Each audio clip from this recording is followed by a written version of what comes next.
सोनितपुर जिले के अंतर्गत ढेकियाजुली क्रीड़ा संस्था के खेल मैदान के सभागृह में असम राष्ट्रीयता युवा छात्र परिषद की ओर से आज एक सार्वजनिक सभा आयोजित की गई। असम राष्ट्रीयतावादी युवा छात्र परिषद के केंद्रीय मुख्य सलाहकार राणा प्रताप बरुआ की अध्यक्षता में तथा संगठन के सोनितपुर जिला समिति के अध्यक्ष नृपेन चंद्र नाथ की सभापतित्व में आयोजित इस सार्वजनिक सभा का उद्देश्य स्पष्ट किया। ढेकियाजुली क्षेत्रीय समिति के अध्यक्ष अनंग मोहन दास ने साथ ही सहयोग किया।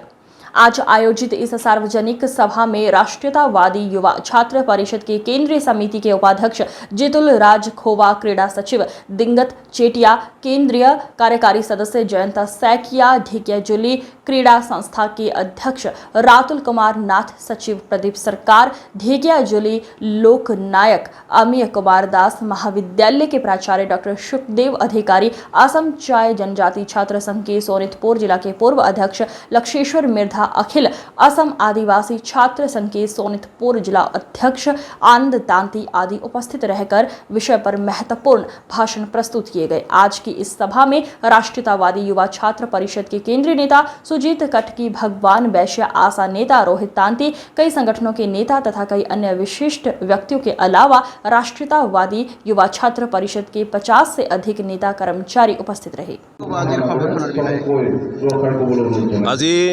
ঢেকিয়াজুলি ক্ৰীড়া সন্থাৰ খেলপথাৰৰ প্ৰেক্ষাগৃহত অসম জাতীয়তাবাদী যুৱ ছাত্ৰ পৰিষদৰ প্ৰতিষ্ঠাপক সভাপতি, অসম চৰকাৰৰ প্ৰাক্তন ক্ৰীড়ামন্ত্ৰী প্ৰবীণ কুমাৰ গগৈৰ সোঁৱৰণী চতুৰ্থ বাৰ্ষিক আন্তঃজিলা ফুটবল প্ৰতিযোগিতাখনৰ আয়োজনৰ কাৰণে আয়োজক কমিটিৰ সভা ইতিমধ্যে চলি আছে আৰু এই খেলাখন অসম জাতীয়তাবাদী যুৱ ছাত্ৰ পৰিষদৰ কেন্দ্ৰীয় সমিতিৰ সৌজন্যত, শোণিতপুৰ জিলা সমিতিৰ আমন্ত্ৰণত, ঢেকিয়াজুলি আঞ্চলিক সমিতিৰ উদ্যোগত আৰু ঢেকিয়াজুলিবাসীৰ ৰাইজৰ সহযোগত অনুষ্ঠিত হ'ব ঢেকিয়াজুলিত।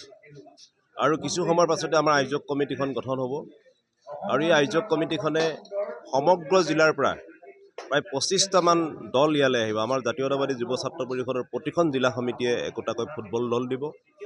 অসম ফুটবল সন্থাৰ নিয়ম অনুসৰি অসম ফুটবল সন্থাৰ অনুমতি সাপেক্ষে এই খেলাখন ইয়াত অনুষ্ঠিত হ'ব অসম ফুটবল সন্থাৰ নিয়মৰ নিৰ্ধাৰিত মতে।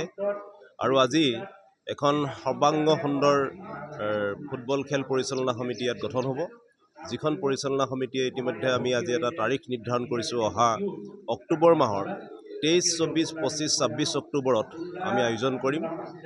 ঢেকিয়াজুলি ক্ৰীড়া সন্থাৰ খেলপথাৰ, ঢেকিয়াজুলি হাইস্কুল খেলপথাৰ, ঢেকিয়াজুলি চাহ বাগিচাৰ খেলপথাৰ আৰু ভূতপুৰত অনুষ্ঠিত সেই খেলপথাৰত, ষ্টেডিয়ামৰ সেই খেলপথাৰতে 4খন খেলপথাৰ আমি ইতিমধ্যে আলোচনা কৰিছোঁ। পৰৱৰ্তী সময়ত আমি আয়োজক কমিটিয়ে আলোচনা আৰু বিবেচনা কৰি আমি খেলপথাৰখিনি ঠিক কৰিম আৰু ঢেকিয়াজুলিবাসীৰ ৰাইজৰ সহযোগিতা বিচাৰিছোঁ। ক্ৰীড়াৰ লগত সম্পৰ্ক থকা সমূহ ঢেকিয়াজুলিবাসীৰ যিসকল জ্যেষ্ঠ খেলুৱৈ, যিসকল ক্ৰীড়া অনুৰাগী, আমি সকলোৰে ইয়াত সহযোগ ইতিমধ্যে নিশ্চয় পাম। আজি সভালৈ আহি তেওঁলোকে আমাক সহযোগ কৰিম বুলি কৈছে।